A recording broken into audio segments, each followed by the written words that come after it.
Возвращение легенды, русский звук, инновационный продукт – все это адресовано продукции компании Урал, которая, по заверениям ее создателей, за счет особого внимания к техническим аспектам предлагает чуть ли не лучшее звучание портативных колонок в любых условиях.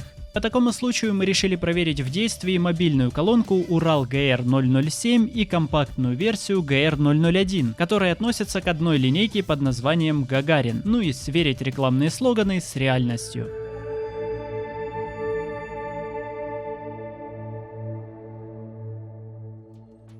Начнем с распаковки GR007. Как вы могли заметить, коробка не только информативная, в том плане, что сразу рассказывает о преимуществах содержимого, но и в целом выглядит презентабельно за счет удачного брендинга и сочетания цветов. За безопасность при транспортировке переживать не стоит, потому как производитель не пожалел наполнителя. В общем, извлекаем колонку и видим еще одну коробку поменьше. Тут хранится инструкция, внутри которой описаны преимущества, характеристики и прочие нюансы. Разумеется, все на русском языке, тут даже не было сомнений. Там же нашли кабель USB Type-C для зарядки и AUX, чтобы подключить колонку, например, к компьютеру или телефону. Хотя, скорее всего, по Bluetooth все же будет чуток удобнее. Теперь о самой колонке. Первое, о чем хочется предупредить, весит все это дело больше 3 кг. Как вы понимаете, не самый легкий вариант, но, учитывая размер, в целом терпимо. Тем более, для транспортировки сделали эргономичную пластиковую ручку, кстати, с надписью Урал, и вопреки некоторым обзорам из интернета, она ощущается монолитной. Не скрипит и не хрустит. Тоже можно сказать и о качестве сборки в целом. Сетка не выпирает за рамки динамика, все аккуратно, без люфта и погрешностей. Снизу резиновые подкладки для устойчивости, а также маркировка производителя, где кратко сообщают о технических возможностях.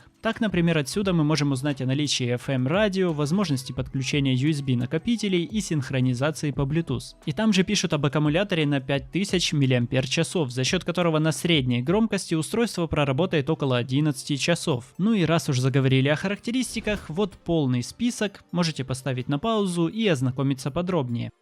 Под плотной резиновой заглушкой скрывается порт USB-C для зарядки, разъем 3,5 мм для подключения по AUX и 2 USB порта, входной и выходной. Последний поможет подзарядить другие устройства, например, тот же телефон. Очень удобно, если вы находитесь, скажем, на отдыхе. С обратной стороны находятся элементы управления. Справа кнопка переключения режимов, грубо говоря, что-то вроде пресетов эквалайзера. Режим в помещении. А рядом уменьшение громкости. Слева символом плюс отмечено увеличение громкости и кнопка включения и выключения воспроизведения. И она же отвечает за автоматическое запоминание станций и выключение режима Bluetooth, для чего потребуется нажать 2 раза. В центре сверху кнопка питания. Посередине световой индикатор режимов, а снизу переключение режимов подсветки пассивных излучателей. Чтобы было проще, буду называть их динамиками. Так вот, в центре каждого из 2 наружных динамиков есть металлическая вставка с гравировкой «Он был первым» на русском и на английском. Ну и по портрету нетрудно догадаться, о ком идет речь. Вокруг та самая яркая подсветка, что в общем-то не ново, но от этого не менее привлекательно. Ну и во время работы в совокупности с колебаниями такой эффект, как бы это просторечиво не звучало, очень круто смотрится. Но, разумеется, внешний вид не самое главное, ведь колонка в первую очередь покупается для того, чтобы через нее еще и что-то слушать. Не знаю, насколько микрофон передаст именно звучание, но вот небольшой, скажем так, тест.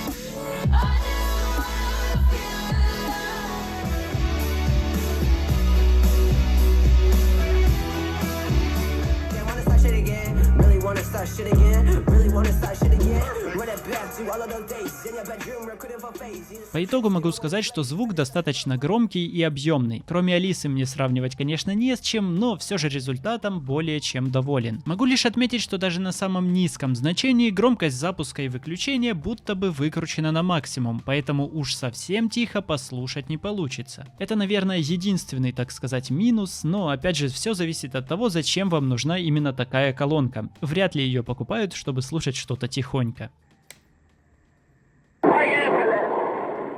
Bluetooth.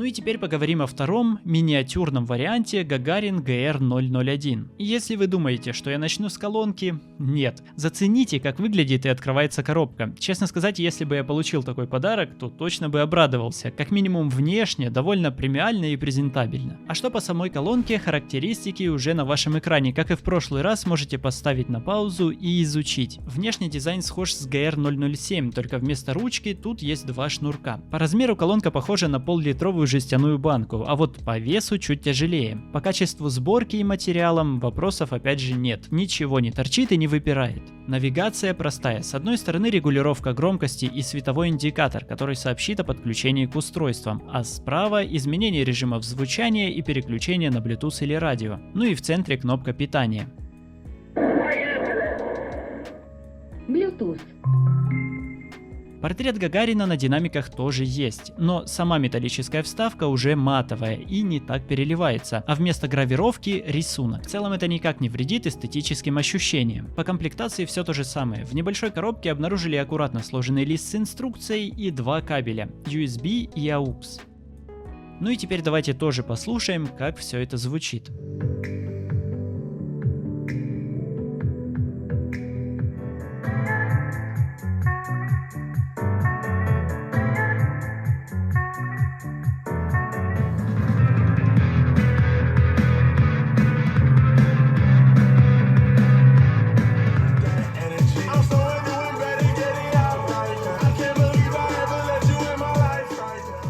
В целом звук достойный, хоть и по понятным причинам уступает по объемности GR007, но громкость впечатляет, тут вопросов не возникает. Ну и какой вывод я сделал лично для себя. В интернете оба варианта принято сравнивать с колонками JBL, и, судя по отзывам из интернета, разница не то чтобы ощутима. Честно признаюсь, зарубежным аналогом никогда не пользовался, но звучанием и качеством конкретно этих колонок доволен. Играют громко и насыщенно. Есть разные режимы звука, радио, чем, кстати, не могут похвастаться другие аналоги, ну и множество вариантов подключения. Именно поэтому не могу не порекомендовать линейку колонок Гагарин, узнать актуальную цену которых можете по ссылкам в описании. А на этом сегодня все. Спасибо за просмотр, не забывайте подписываться на канал, ну и до встречи в следующих видео.